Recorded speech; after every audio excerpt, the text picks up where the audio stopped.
And we're live. Okay, take 3. We're back. Welcome. I'm Ben. This is the Robot Mentality Podcast.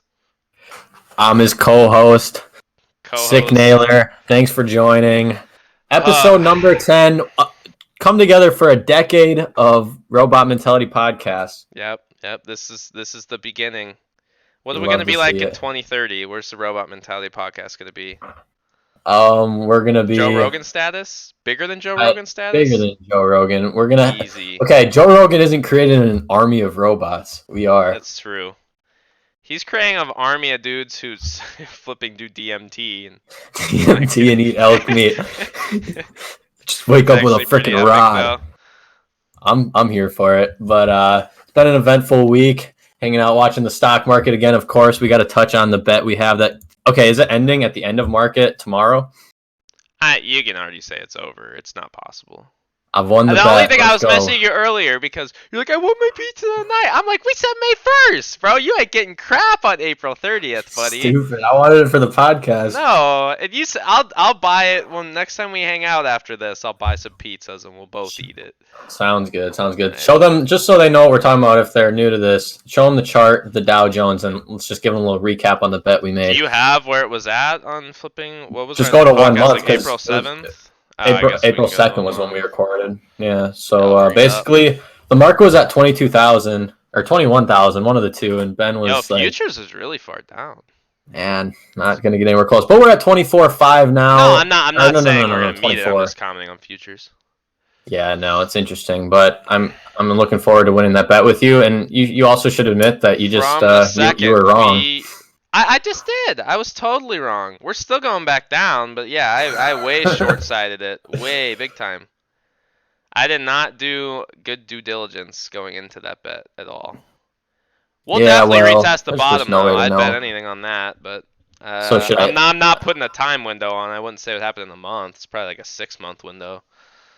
There's no way to know, man. That's what this bet should have taught you. But still hasn't. You want to make another bet? It will still happen.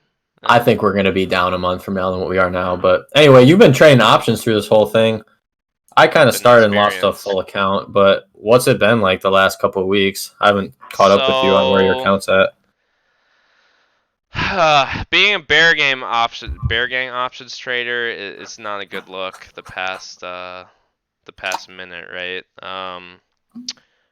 At the start, I didn't really pay attention to the fundamentals of any of it. Just going in just on gut feelings with certain stocks, and that kind of like my first 6 options trade. I think I actually did well on like 4 of them, so I was pretty positive. Then I messed up. Then I had this cycle where I whiffed on a few, lost a bunch of money. Then I had this cycle where I did really well on 4GE and Macy's. I actually made a good amount of money on. And that was recently, because I kind of was spacing out my trades, because I figured I was going into things too quickly. I was kind of looking for better opportunities. And then last 2 weeks, I had stuff on AMC and Snapchat, and I got out of those. So I'm definitely down on the options trading. So yeah, it was good, and then the last 2 trades really messed me up. Those were expensive contracts I was in on.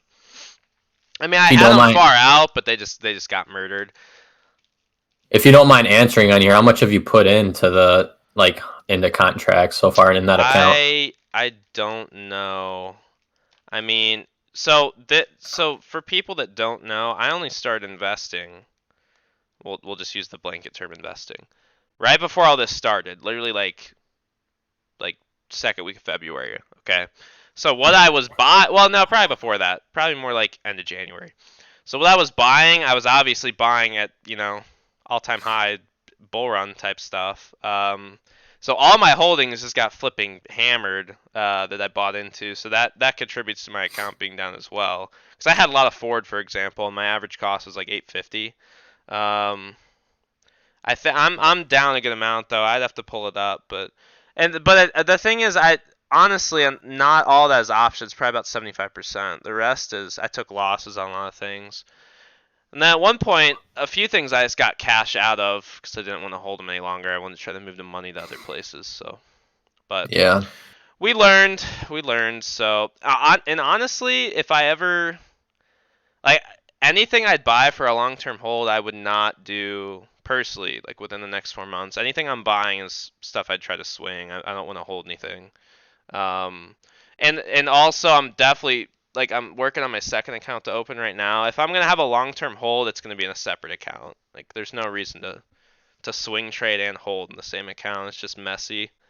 It's nice to split them up. Like if Yeah. you're investing, if you're doing any sort of long term investing, you want that in an account. And then if you're going to do any sort of day trading, swing trade type things, I would want that in its own account. Because even like you just said, you don't even exactly know your numbers of Yeah. what you did. Yeah. I think option trading is extremely fun and exhilarating. I had, like you said, like relating to you, a little bit of luck when I first started. I did it about a month ago. I started with like $100 in an account, and I won my first 4 trades. Like they're all good trades and complete beginner luck, like all speculation, no skill to any of it. Just guessing where the market was going to be in a few days, and it was easy. Then the market was crashing, so you just Yeah. put something Yeah. and you're going to win. So I did that, and I got my account up to like 160. One of my trades didn't go through that I would have made like $200 on probably, and then I made like 3 trades on back-to-back days that lost my entire account. I was wiped to zero, and after that, I was like, yeah, I'm just gonna I'm gonna sit out for a little bit. Yeah. But do you still get? I know you've been trading more, like not as much recently, but you have been. You get like just this crazy rush from it, like your heart rate and just No, no, pure it depends exhilaration. what it is. No, I don't have enough skin in the game. Which we could get into what has been giving me the exhilaration. We'll get into that in a minute, but um, just going back to options for a second, kind of like Nick was saying. I mean, we both started around the same time. It was something that kind of pushed. I'm like, dude, these options things, which I Put still the really, market, put the I market, still, and the market goes up as soon as you say it. I still really like.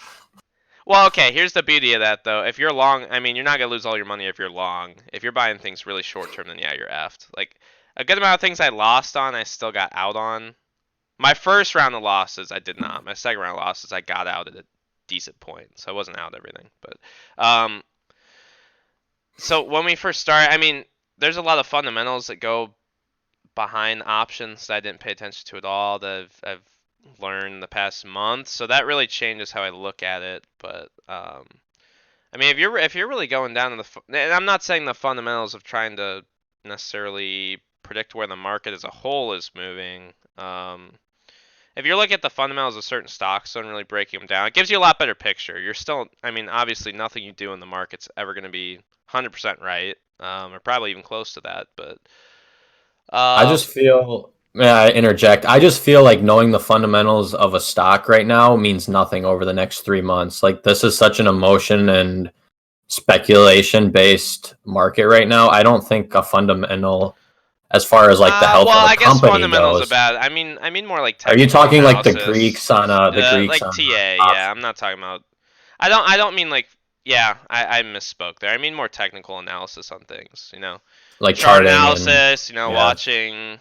If you're day trading, like watching your flipping 9-day and 180-day moving averages and making a play off that. If you're going a little That's longer, technical yeah, analysis then. yeah, doing a 50 and 200-day MA play, just things like that. Yeah, so TA, not fundamentals. Okay, cool. Um, but yeah, I mean, I still plan going pretty deep on options. Like I'm setting aside money to do it right now. But I don't see really any great opportunities at the moment. So of my watch list. So kind of just been out of it. So the Which market's high right now. I want your on opinion our on on this. our trend, we're gonna be at all-time highs fairly soon. We're gonna be right back where we Oh, were. it'll taper off. I wouldn't even imagine. But so here's my thing. So the market's back up how much from its low? About 25%? Maybe not quite that much. 20% from its low. Airline, like a big airline ETF, is only up about 10% from its low, and airlines are about to open back up. Do you see any sort of like mid to long term call potential on an airline industry that's about to get back in motion? Um, I mean, I personally don't like. You'd have to be really long on it, like a year to 2 year play. And the thing about that is that's not necessarily a bad play. It's just do you want to set that money aside, right? Hmm. Um, because some people that may not be as active are totally fine with that, but some people say, hey, I can make money on that money in the short term, right? So Yeah, that's makes just the sense. mindset I speak on that from.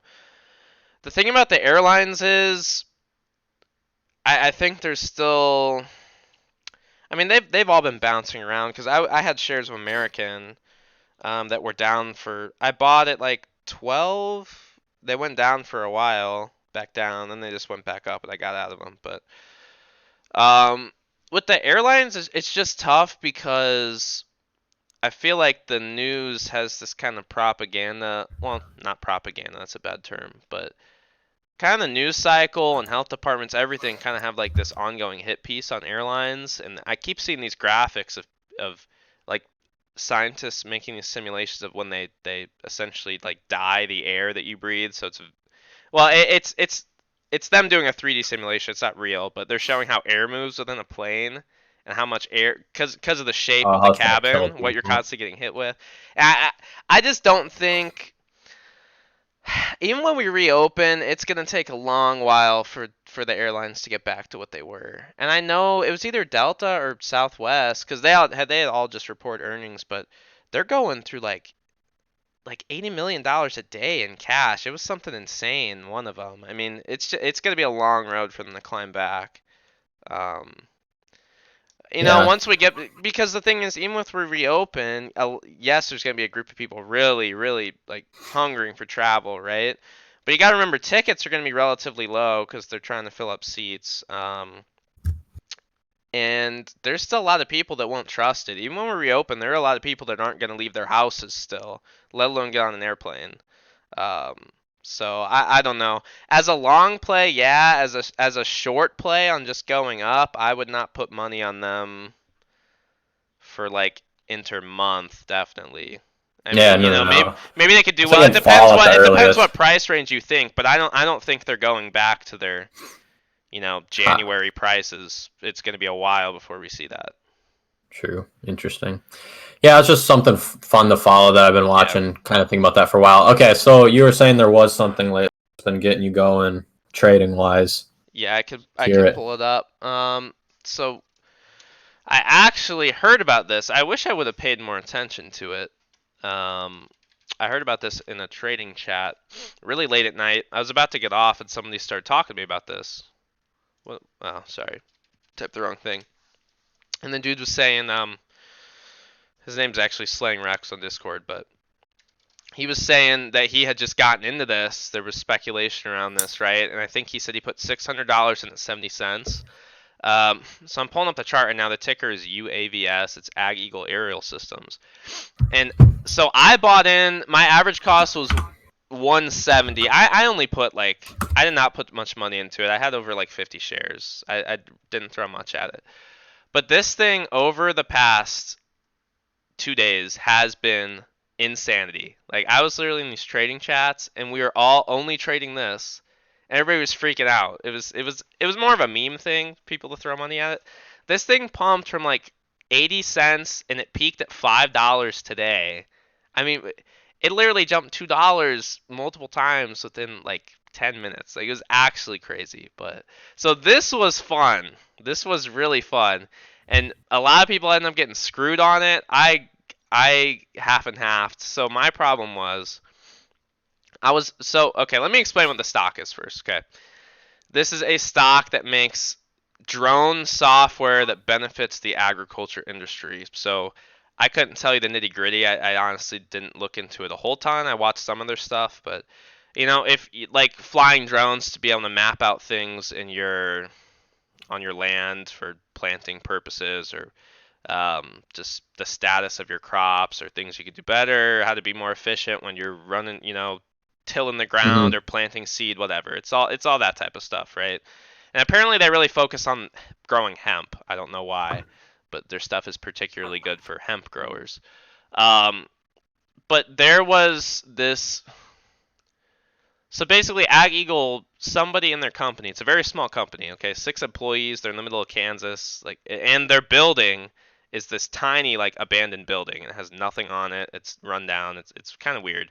Um, so somebody in their company had put out like a week ago that they had a corporate partnership coming, and I don't know how people caught wind of a stock this small. I don't know if it's just people that just sit and watch penny stocks all day, and I don't even know how the news popped up, but so they had this corporate partnership, and everybody's thinking, oh, it's drones, so it's probably going to be a delivery thing. It's probably something big, because apparently this company really does make good drone software. Hmm. Um, Then it came out yesterday. So this is when I bought in. It came out yesterday. The daughter of the CEO. Okay, so she actually works there as well, but she also goes to school and she is she's studying film and photography. So it actually makes sense that this would be her. But on her personal YouTube channel, you know how on YouTube where you can technically you can upload a video and then you could set a premiere date. So like I could upload a video and have it ready to go, and Yeah. it will automatically go public at like 9 a.m. in a few days or whatever I want it to Right. be. So that happened to her. A video went public a day before this conference call. So that was today. They were gonna have a conference call about a corporate partnership. Okay.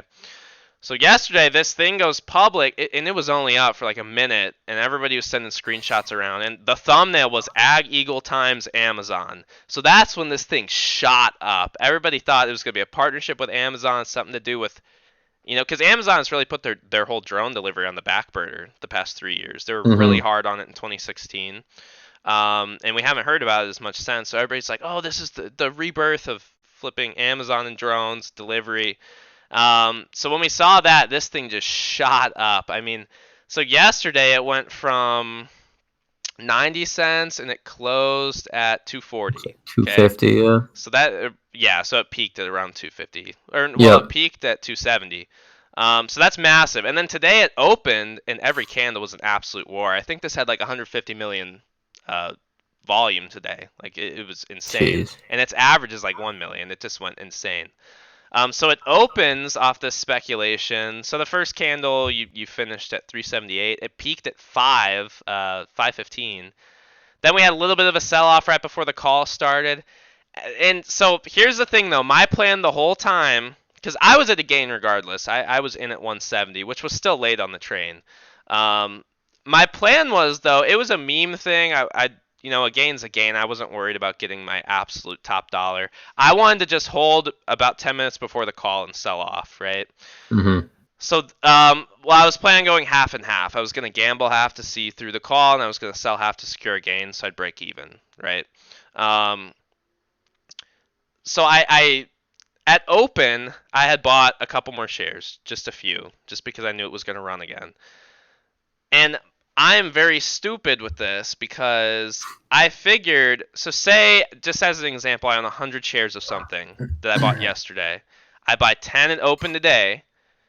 So I thought I can make two trades on this stock. Okay, so I thought that if I sell 20, that won't count as a day trade, right? Because Mm-hmm. like first in, first out type of stuff. You But it didn't turns select out the you right lot cannot though. play the same ticker. Any amount of transaction you make on the same ticker within the same day counts as day trades on all platforms, which I did not know. So I sold my half before the call. Um, Uh. and then I actually was going to sell the rest after I saw what was going on before the call started, but I couldn't because it would have locked my account. So I'm stuck into it until tomorrow. So I'll take it closed at 150, which I'm surprised. I thought it would drill down to 25 cents, but So what happened in the so in call? the call, they have their this was a shady call. So they have this conference call and we're all listening in. There's like 200 people in this voice chat and we're all just glued to the call. And so they talk they this was supposed to be about a corporate partnership and they never dropped any names. They just said they're working with somebody in Florida. That was it. And then they did this Q&A session, which was terrible. And then the CEO announced that he was resigning from his position and going to passively oversee the company as chairman of the board. And then the founder slash current chairman of the board said he's retiring. So the thing is, you have the daughter that leaks, and you know what? It could have been faked. I don't know, but somebody did a damn good job of photoshopping it then because it was her YouTube channel. Um, Everything made sense about it. It looked real. I saw it. Maybe it was fake, but Do you um, think? Is there so any so way that they there could is a boost them? I'm not saying it's a pump and dump on their part, but it is so weird to me that the Sure seems CEO and the like it. founder both walk after the daughter leaks this and makes the stock moon. I was like, They, what? They're they were going to probably the retire ones pretty, selling. man. They were probably the ones selling off They before were the the ones conference selling call. off. Let's Nah, just see how so how high we can get which I this. actually wanted to ask you about this. So say she really did accidentally leak a video, or obviously, I mean, I guess she just straight up made a fake video if it's real, because And, you know, maybe they're working with Amazon, but they didn't mention it, so it'd be weird that she'd want to reveal that. Do you is that grounds if enough people complained, and I know the SEC watches for unusual volume. Is that do you think that's ground for some sort of investigation for A artificially class booning a stock? action. I feel like it could be. I don't know the actual SEC regulations, but I'm pretty sure I've you can't say things in a call that manipulate stock prices, Yeah. especially if they can prove that they sold like a ton of their stock before that conference call. That's big time Yeah. illegal. So I'm Because I'm if not I'm not saying they necessarily stole. I just mean the daughter putting out, and she works there too. She's one of the 6 employees. The daughter putting out something that said they're going to be with Amazon, and then it never happened. Um, I just feel like that's I, really shady.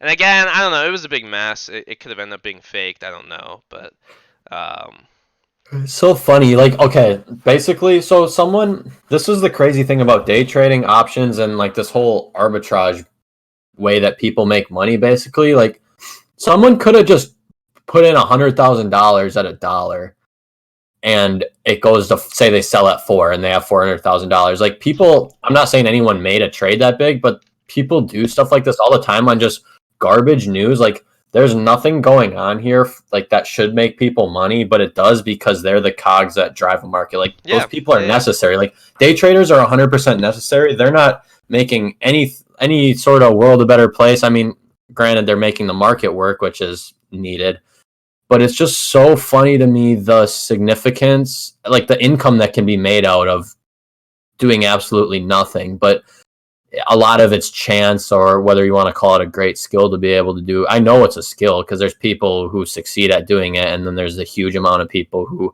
lose $120 in it and give up, like me, right? So Yeah, yeah. there's something to it, but it's just one of the most interesting things to me when it comes to like looking at different ways to make an income. Like you can just I don't even know how to describe it. It's almost just like a little rat, like catching all Oh the yeah, crumbs that riding people. hype trains. Yeah, Because you think about like so big time investors like Warren Buffett, a book I read by Burton Malkiel, that they don't try to time the market at all. They don't look at technical analysis. They don't look at charts. Nothing. So say they have a hedge fund and they buy a huge amount of Apple shares or just S&P 500, anything. I don't know what they're buying, whatever. They're just buying it when they want to buy it. There's no technical analysis going on, but then there can be all these little rats eating the crumbs at the bottom. There's all these day traders who see technical signs of something going up, and then they can catch all of that little percentages off of yeah, each yeah. off each trade, and it's just There's so well, the interesting. thing with day trading is, I mean, good day traders, you can really make a lot of money. I mean, very quickly. It's up to you. It's just finding the right trades, right? But and obviously how much capital you're putting in per trade, but you could see things swing 2%, and that can happen within 4 minutes, and you keep stacking that. Like that obviously grows very fast if you're good at what you do. So, the thing about Warren Buffett though, and I'm not saying he TAs everything, but dude's definitely trying to time the market now, considering he hasn't done anything through all this but sell airlines. So, Yeah, and it's maybe I think funny. it's more of a gut feeling with him, just because he's been through so many market cycles. But, um, I so would never doubt that, man. But it is funny yeah, I when wouldn't you either. hear the guys that say never try to time the market or anything, and then they're all raising cash a month ago, and now the market's way up. Yeah. Obviously, there's a good chance that it does drop back down. My gut says that it will too, but it just shows that anyone who The thing talks, is yeah, though, I mean, you could kind of get into FOMO on that because everything's relative. Like, it's not on what you missed out on. It's about what protected your downside, really, in the end. I mean, if you had to liquidate because you know it's going to go down at some point, even if you missed out on the potential gains over the last 2 weeks, which have been huge, I mean, you're still protecting that crash and you're ready to buy when that crash happens, right? So it's all in the personal trader's mindset. It's not really such an overreaching outlook, if that makes sense. only problem is if the crash never happens or it takes 2 years to happen. There's been people True, since the true. beginning of the stock market saying the sky's falling. But There are but people wor I saying mean, but worst case though, if you're a big investor, I mean, you didn't lose anything. You're just kind of where you started. So, I mean, it's all possibly in investor sentiment what you want to do with your money. I there's think been as people long as you're calling not losing, for you're winning in a lot of ways. I don't disagree if you're missing out on gains. It's to an extent. So like there's this stat that you've heard it. So many people say that if you miss the 10 largest stock market days since whenever in the last 20 years, you're negative on the S&P. You've heard that, right? No, it's a Kramer quote. No, No, it's I'm like joking. I'm joking. it's in the books I've read and all that. Like, so if you miss the top 10 days in a stock market, I don't remember what time period it is. It's a long time period, whether it's like 10 years or 20 years, that you would actually be negative on the S&P 500. But that's like so irrational because a lot of times those biggest days are followed by big losses Yeah. too. So Well, there is but validity to what you're saying, is that if you're not losing, you're winning. But if there's been people calling for a depression since Trump got elected, like imagine missing out on that. Granted, we did lose all those gains, but now we're back up. So there's since no. Trump got elected?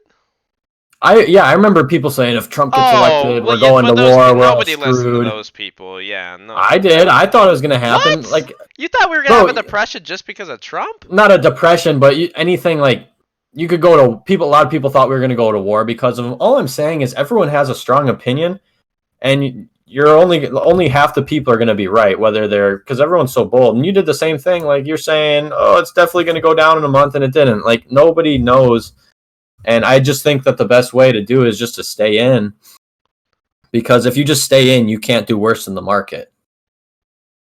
There's a great No, chance you you could do can't. worse than the market. There's no way to do worse than the market if you're just always in. What? Well, If you well, ride the market, you will never underperform the market. I mean, okay, but why would you want to set aside your lock in your capital like that to ride the downtrends? I'm just saying, you'll But never okay, but again, underperform the it's market. on outlook. If you're somebody that wants to buy right now and say 5 years these will be higher, yes, you will be right. But there's money you could have made within that 5 years and compounded your capital. That's the only point I'm making.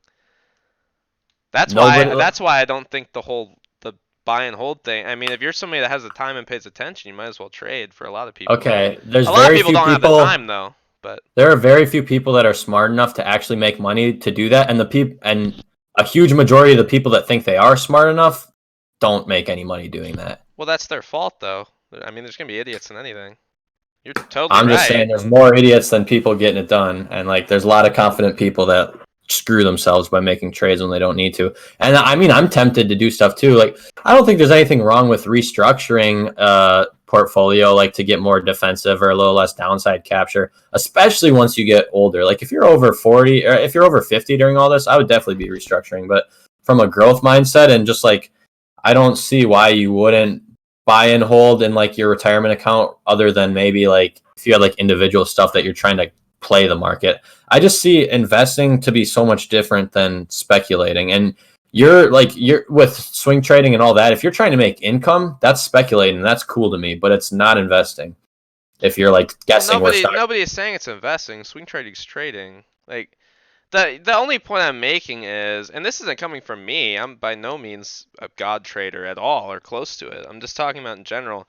The dudes that are good at what they do, I mean, they're literally day traders. You can make thousands and thousands off a 2% move on a stock in a day multiple times, okay? I'm not saying that's a common Yeah, thing, but in those dudes' mind, like why would I go put this into AT&T for the dividend for the next 10 years when I could just keep compounding, buy shares, keep putting aside winnings, and keep compounding? Like that's the only point I'm making. I'm not talking against buy and right. hold because the majority of people don't have the time to trade nor are good at it. But if you want to trade, I mean, you can get good at it.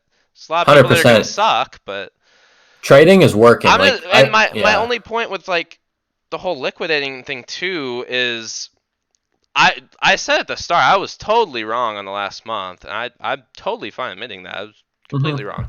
Um, but people that are completely bullish are very dumb right now. I'm not putting a time window on it, but I'm just saying you have guys like Cuban that have basically liquidated. There's nothing wrong with that. They know it's going to go down. It's all about your entry point. So if you're rebuying, even when we're 10% down, if that's all we see, I mean, you're still in a better position than you were. The thing is, though, you don't know anything. Like, you don't know that it's going down. Like, every sign can point to it, but it doesn't mean it's going to happen. I mean, even if it's 2% down. If say you sold everything you had today, we're 2% down tomorrow. You buying 2%, like you're still better off. We're not just going. It's not a straight up line. It's just a matter of when they decide to get in. So say they bought, Well, they that was sold my everything point at though. That's all I 22. said. It's all about your entry point. The only money you're making is always relative to your entry point. Right. So I'm saying a lot of people probably sold everything at 20 or 22 because it's going to go down more. And here we are, 4,500 If points I up from that. personally had a ton of holdings right now, I'd probably get it in, which I don't. I'd probably get another week, and I would probably considering at least halving my position on some things because I'm thinking about doing the same, like liquidating 50% of my holdings just on my total I mean, stock there's market. no reason not to. Because again, I'm not saying I'm not making any time window on it, but we will be down from at least where we are today. I mean, everybody knows we're gonna end up down at some point. I'm not saying.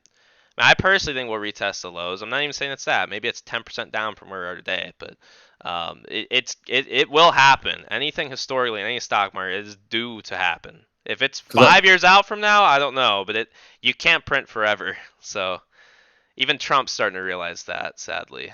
But speaking of printing, let's change gears. oh god, More I stimulus hate the checks. printing conversation so much. As do I. I We have to was talk okay. about it though. I'm not knocking it. I'm just saying that it's just it infuriates me what we have I done.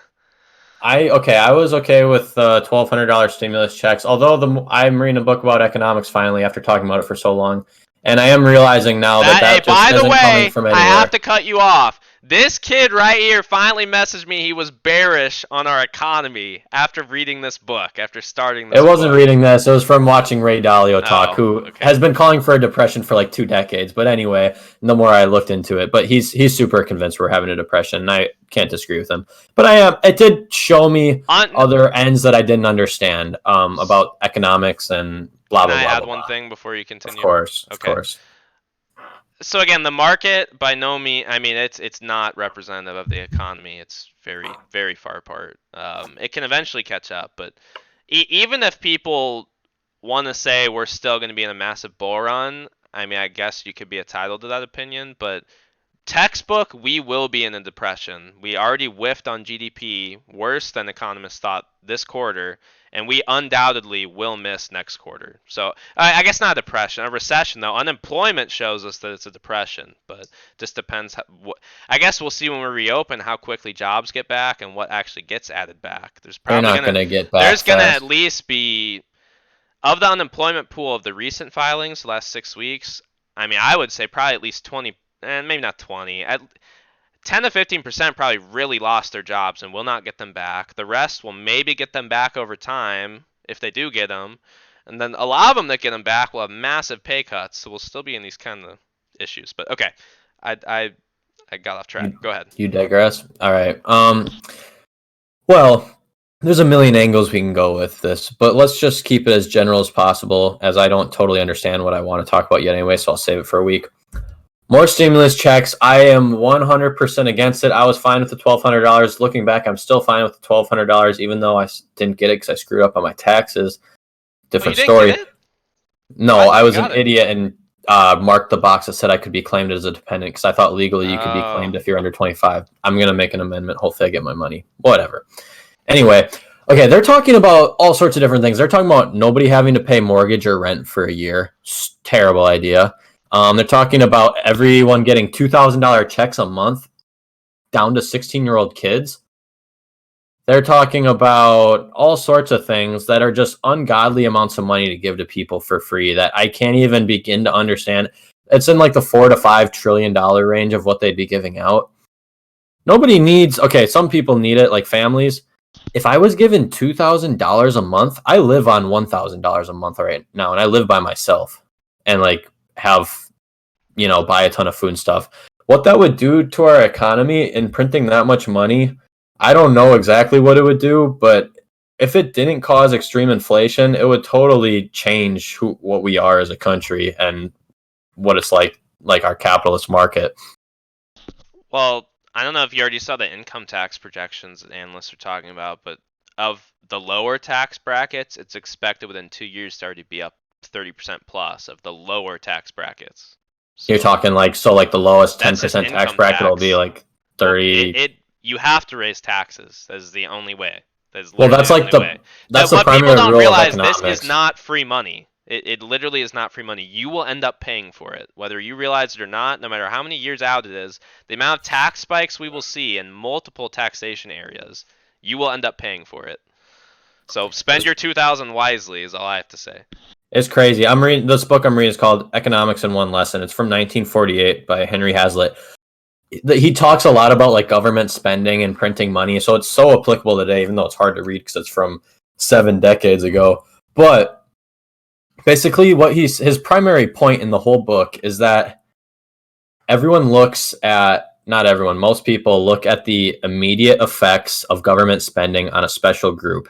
And you see what happens with a special group, like the special group basically being the American people right now, everyone getting $1,200. You see everyone getting money, it seems free. But what you don't think about is that it has to be paid one way or another with taxes. So, and then in paying that in the taxes, where everyone's got $1,200, everyone, according to this book, is going to have to pay $1,200 down the road to make up for it in taxes, right? Yeah, probably more Okay. than that, honestly, but yeah. In doing that, it makes us worse off as a country because the $1,200 we're giving out right now isn't efficient money. People aren't spending it productively and efficiently. So you're better off letting the people who are going to have $1,200 already or not get money spend it because they're going to be the ones using it correctly because they're the ones who earned it.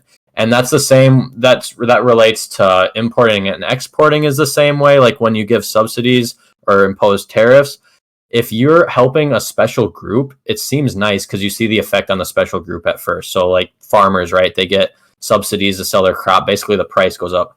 If the price of corn goes up $1, blah blah blah, whatever, you don't see that everyone else has to pay an extra dollar. You just see the farmer making more money, so that looks good. But then down the road, there's that much less money that consumers have, that dollar less to go spend on other products and keep the economy going. So it really is just inefficiently giving money to people who aren't going to use it effectively and toward productivity.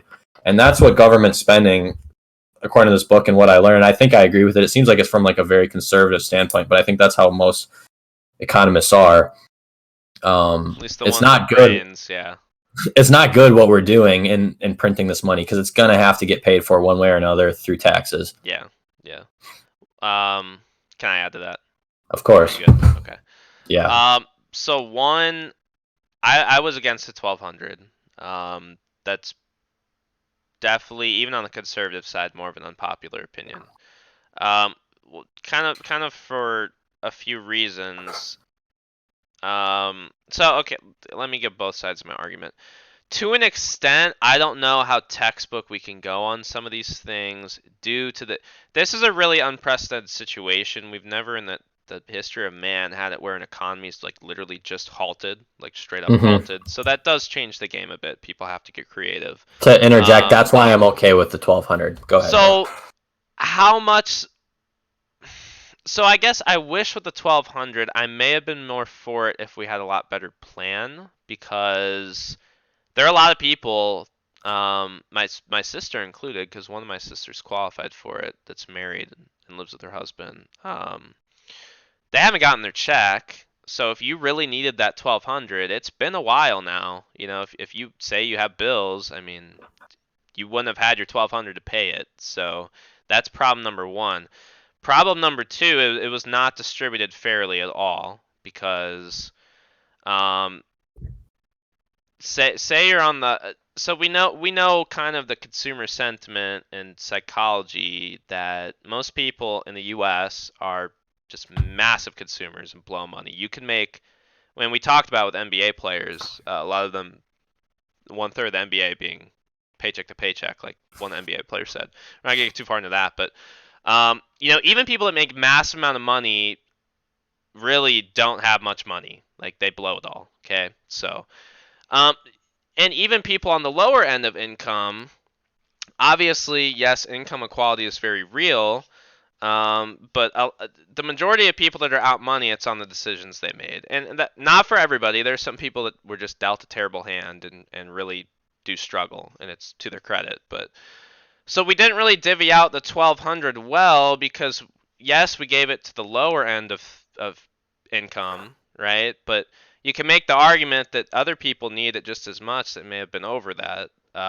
But and it's all relative, right? So say somebody makes 30 grand a year and somebody makes 300 grand a year, and none of them have money. Well, either of them could have money if they knew how to spend better, develop themselves better, take that money and make money, right? So, um, if we're gonna do something like this in the future, it really should be for everyone, just out of our country's principles. I realize that it's hard to do it that way because kind of the political push is that the billionaires pay for this, right? Um, but if we're gonna live by all men are created equal, which we don't, it should have just gone to everyone across the board. Yeah, Secondly, secondly, it was really messed up from the start in the sense, one, with the whole tax dependency was very stupid. It was very bad because, and I'm not somebody who personally needed it because I don't pay rent. I live with my parents. But there are college kids overall got screwed, especially if you're somebody that got stuck in a city where you don't live because of travel bans and things like that, and you got kicked off your campus because your campus closed. Now you have to find a place to live, things like that, or just college kids living on their own, whatever. There are college kids that genuinely needed it. Okay, so that's the group that got screwed because a lot of them are considered dependents, yet they might actually need the money. So that's bad. Third, okay, we gave it to people already on unemployment not working, should not have happened. We gave it to people living only off Social Security, should not have happened. Those are two instances where their quality of life did not change from what's going on. They're making money for not working, so they did not need the money. Adding to this, anybody who had died within the last year pretty much got the check, which is absolutely terrible. Their records should have at least been somewhat updated before they were paying this check. Fourth, we gave it to citizens of other countries that have had a green card within the last year, which is also very bad. So the plan from the start was extremely, extremely flawed. It was definitely rushed out. It was it so was much big. rushed. It was, well, I mean, they had time to do it, but there was so much bickering on both sides that they didn't pay attention to the fundamentals of what they were actually paying out. So, I mean, again, it's an unprecedented time where some people genuinely do need it to get on, to go on, to not lose everything in a month. But I mean, overall, it's tough. It's tough because the situation makes me think it's kind of necessary, but when I look at it on paper, I just it's hard for me to get behind it. I'm definitely not behind this next one. We don't need the next one. The economy is going to be back open, and if you don't have a job like after the economy is reopened, that's because you had a job that wasn't really a legit job. Like Well, not that's not necessarily true. not okay. If the world can get on with you after a shutdown, why did they need you before it? But Maybe that's they not needed that's you not to a then. fault of their own though, necessarily at all. You could have 3 degrees and you could still be working you could be working at Ford in some worthless office job, and it's not your fault that Ford decides to cut it now, even though it was a position available that you got beforehand. Like, I'm not saying it's your fault either. I'm just saying you but that shouldn't get that's two not a thousand good dollars a month outlook from the because government. we have a lot of people on the streets immediately. Then, like, that's not a good outlook at all. So you want the government to give them money? No, I'm not saying the government should give them money, but to say none of these jobs should be recouped is a very bad outlook, a very No, I harmful didn't say outlook. none of them should be, but I'm saying if they're not recouped, there's a reason they're not recouped, and it's because it just got the fat got trimmed. There's going to be jobs that don't come back from this that are Well, going to there's going have to to be be jobs that don't come recreated. back, but there's also going to be a lot of corporate restructuring as well. That again is not to their fault. The fat might have been trimmed and then some because companies don't have money. Unless you're a megacorp, there are a lot of a lot of flipping public corporations took all these small business loans, and the small businesses didn't get them. So, um, that would do us way more harm than paying out the check. You got to do something to encourage jobs coming back because then we have unemployment in place. You're just gonna be paying everybody unemployment, so you didn't net win. Um, Yeah, I Where mean, this of is the coming from, unemployment, what a lot of people, and I'm not talking about you, I've talked to multiple people that just think, right when we reopen, all these jobs are back, right? Well, like Nick was just saying, yeah, the fat's trimmed. Their business is legit going to be wiped out after this going into business. There's a lot of excuse me, sorry, I just coughed at my own spit. Um, there's a lot of jobs that aren't going to be added back immediately, too. It's not like say you're Ford, say you have just speculative number 100,000 employees. Even if you get even near that number of wanting to add everybody back, it's not like everybody comes back one day. It starts slowly because they have budgetary confinements, right? Um, so the unemployment is what a lot of people just completely disregarded until probably 2 weeks ago when the media actually started caring about unemployment. Um, what a lot, like, you have to look at both sides, because in this country, and I'm not a fan of unemployment existing. Um, in this country though, we pay unemployment, so, and yeah, it's up to 6 months or whatever, but there are a lot of ways it spins. If everybody's just unemployed all of a sudden, we're still shilling out money, and that's just because of our setup. So we don't really win, Yeah. if that makes sense. Yeah, It and I doesn't want to help clarify us. on my stance on unemployment and what I said, because that out of context that could have sounded very wrong. Something else I've learned in this book I'm reading about economics is we look at unemployment like it should be zero, or because it seems like we have a full workforce because you want employment to be at 100%. But in doing that, our productivity isn't at 100%. It's almost like special groups want there to be less work so that there can be more jobs because they view it as good for the economy. So if you don't work as hard, then we can have more jobs, and then we might only be operating at 70% productivity, but 100% is employed. And Yeah, I feel like that's kind of what was happening in our country in the last few years as unemployment was going down, which is good, but it might this says, and I agree, that the focus shouldn't be on 100% employment, it should be on 100% productivity. So if there's not a job that way, if there's not jobs for people, then jobs are going to get created by like new markets that are needed, not from everyone working a little less hard, because it's not good for economic growth or anything. It only hurts our economy if we're operating at lower productivity with more people.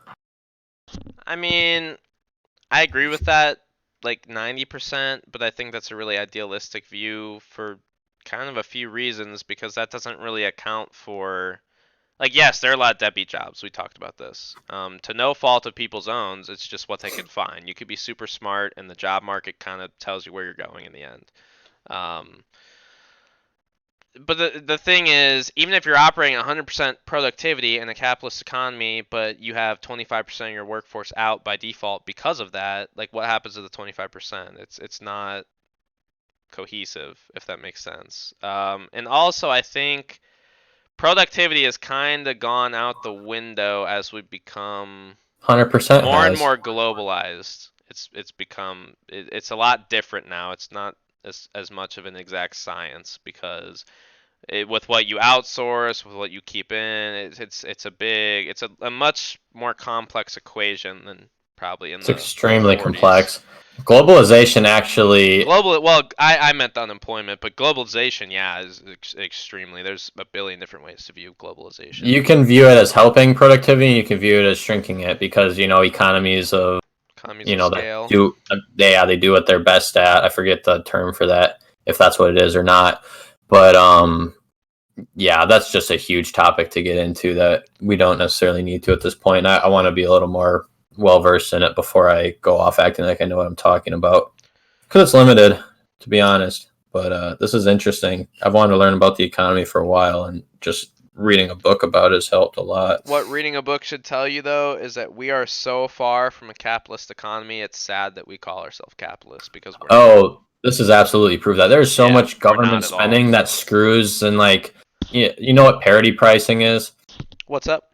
You know what price parity is?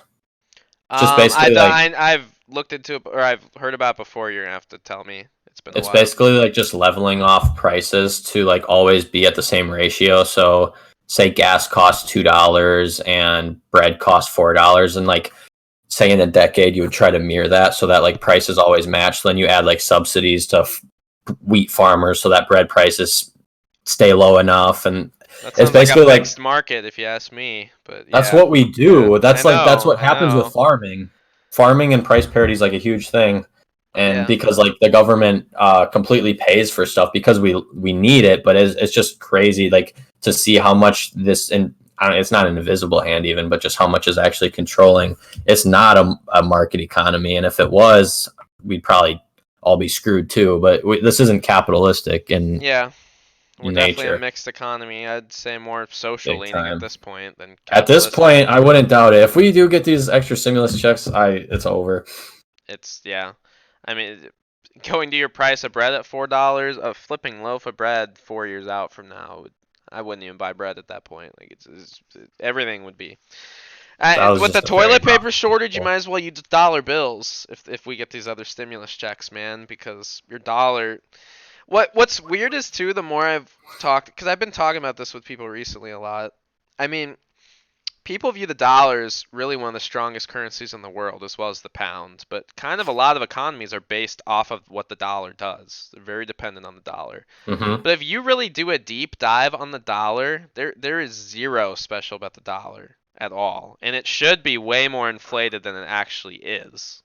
But I mean, considering well, one, most currencies aren't backed today. I don't know of any major currencies that are, but it's not backed at all. It's literally a worthless piece of paper. And the government runs at such a deficit and puts out so much new money into the economy every year, and our inflation doesn't really reflect that as much as it should. Like in textbook, it should. So it is kind of scary to think about, and that's why you should always diversify and not just be somebody that holds cash. But it is weird. Um, Yeah, 50 years from now, I mean, the dollar could look a lot different than it does today. it probably will. An interesting thing about holding cash right now, people are saying, cash Oh is well, I king. mean long term. I mean long term. But you can Right. continue. It could happen. So you're talking about all these like Mark Cuban, everyone holding cash, selling off, and it's probably the right move. What if this totally goes the opposite way? The government just starts printing money and it gets out of control, and we just see hyperinflation. All these people that are holding $1 billion in cash, if we see back to back double digit inflation, that's The instantly worth 800 mil. I Or I don't think inflation will catch up that fast though. I'd find it really hard to believe.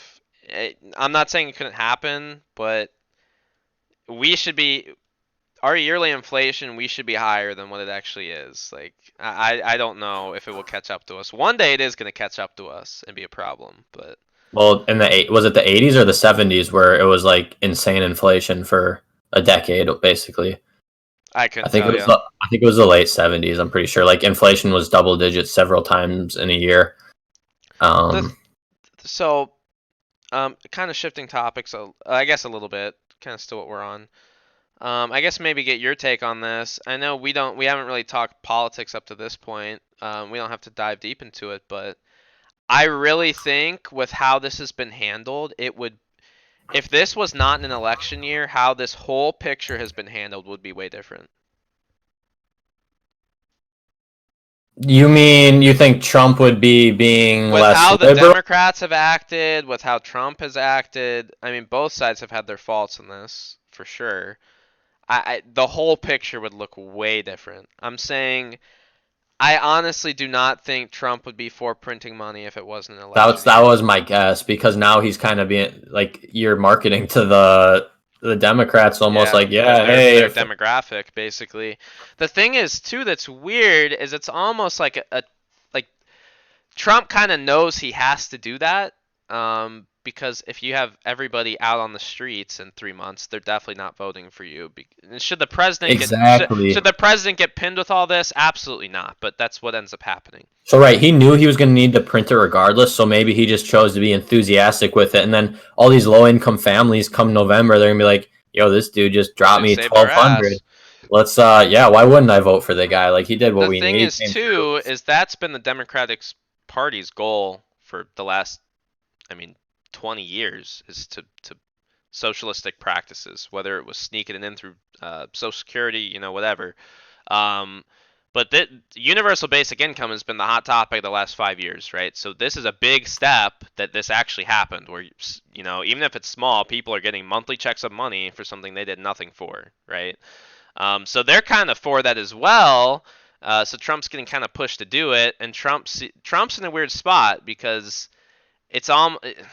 it's tough because the Democrats can spin it as over the situation, right? This is a pandemic, it's a unique time, you need this money.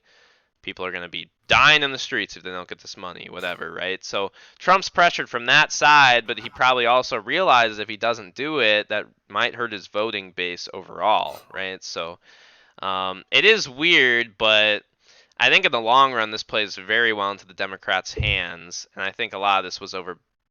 Maybe not from the start, but as of late, a lot of this has still been overblown by specifically the Democratic Party because they want to get people in the cycle of relying. That's been the goal for a long time, is to rely. That's their whole voter base. Well, yeah, I think you're right because it's crazy. Like if they can point to, well, this is the most conservative president we've had recently. Granted, they only come every 8 years, 4 to 8 years. And he just dished out trillions of dollars. What's a Democrat going to do in there in Yeah. office? Like, Yeah. and like then it just passes the torch and kind of sets a precedent. But this whole event was so bigger than anything ever. Yeah. It's almost what do they call it? It's Black Youth weird how it event. plays out in an election cycle because for a long time I thought Trump was a slam dunk, and I kind of still do, just because Biden's. I mean, the dude's literally not there in his head. I don't say that as a joke or to tease him. He's just not. Um, but I don't know. It's gonna be weird, and the long-term effects of this are weird. And like you were saying, if somebody else was president, Bernie's been tweeting away that it should be $5,000 per individual. It should be $10,000. Like all this stuff. So the printer would be going insane if that was the case. But I don't know, um, man. I had one more point to make on this politically, but I don't remember. There are a lot of people calling for it to stay though. The 1,200 should be permanent. And I'm completely against that. I'm A against monthly universal thing basic forever. income.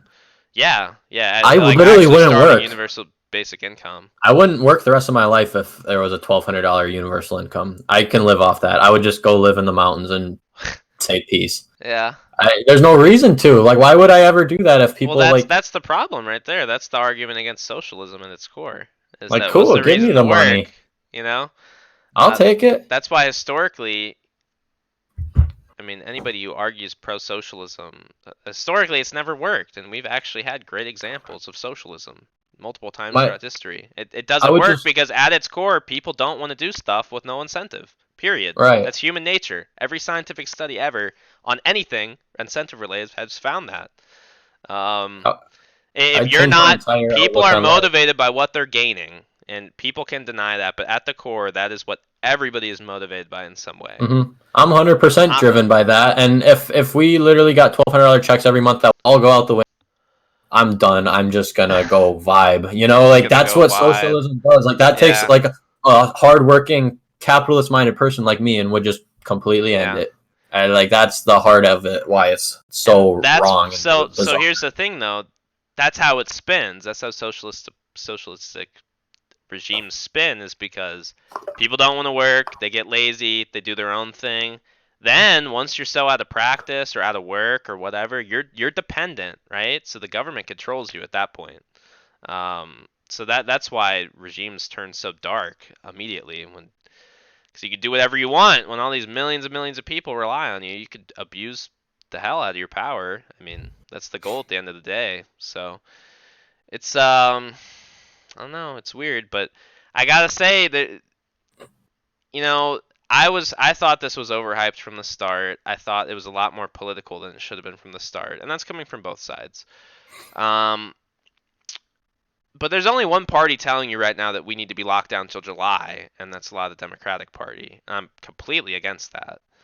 But that's playing right into their hand though. That's what they want, and they're playing that card. I'm not Yeah, they want more I'm not government necessarily support. making a comment on it, but objectively or subjectively, um, Objectively. objectively, sorry, that's completely what happening. I mean, this plays into what they want, so they're gonna keep pushing it. Like, there's no reason you should be locked in your house till July. There's zero reason, but they want to keep you in, keep you scared, keep getting your checks. Everything's good. This is how it's gonna be from now on. So So bizarre, but I it mean, is you're right. bizarre.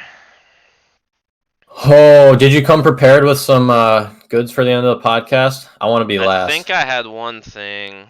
I gotta find it. Let me bring it up. I thought I had one thing. Maybe I didn't save it. I found something earlier. I'm looking for my bookmarks. I might not have it. Yeah, I don't think I have anything actually. I saved a tweet from earlier I wanted to look at, but it's not in here. All right, So I well, guess I let didn't me. save it. Unless you want to see Well, videos of. There's some baseball videos of kids. They're emotional. Unless you want to see that. no, I'm not trying to Yeah. get emotional tonight. Yeah. All right, man. This is kind of on topic, almost with something you said 10 minutes ago. I wanted to bring it up then, but I'm gonna send a picture in the Discord to you. Get it on another screen and get it ready to be full screen. It's definitely gonna be a stock chart in the shape of a wiener, and I'm not showing it if that's the case. No. It's good. And all I want to ask is, what does this photo mean to you? It's like the therapy sessions where you look at the black dots, yeah, yeah. What the does this ink photo mean? smudges. What does this photo I'll mean to you? pull it This is up when you send it. completely off topic to anything we talked about. All right, here it is.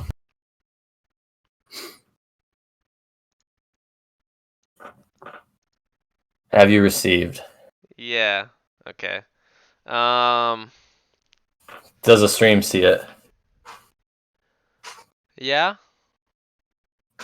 What I is? don't know what it means to me. I mean, people should probably use these if your plumbing can take it. Okay, Yeah. toilet paper is archaic. Oh Us my as a God. society still using toilet paper I is agree with you. I asinine. agree with you. There are third world countries who use wipes. Go off, King. If you smudge melted chocolate on a countertop and it sits there for a little bit, are you going to get a paper towel and wipe it and throw it in the trash and be good? No, the countertop's going to still be brown and sticky. You're going to get a wet paper towel to clean it. There is no reason, with advanced as we are as a society, the ability to have advanced plumbing or anything, I don't even care. We need, as a society, to use flushable wipes. We need to be clean. Toilet paper does not get the job done. Toilet paper is not even available right now. You can get these babies at Walmart, though. They're not even expensive. You can get a 6-pack for like $7, and it'll last you months. Flushable wipes, try them. Feels weird the first few days. It'll change your life. That's all. Just think of what our healthcare system would say without the rectal issues people would have. Honest, I'm not even Seriously. memeing when I say that. I'm being honest. I'm not either. I moved to Louder these for the people in the back. I started using this from a place of necessity, okay? I understand the struggles that people have, and these change your life. Please. If I had an affiliate link, I would drop it right now. But it's important. I follow a Passed down on dude that has his own generations. brand of wipes, actually. I would love. We should make Robot Mentality wipes. It can have our logo on it. Wipes, yeah. I am. This is one of the main, probably 5 things in life I believe in. If I could make change, this is one of them. He's like flushable wipes, e-girls, foot fetishes, then God. That's about his list right there. And God. Yeah. Mm-hmm. Okay, well, I don't know how that related to the topic 10 minutes ago, but you just said toilet paper in it, and I just wanted to be like, speaking of toilet paper. Gotcha.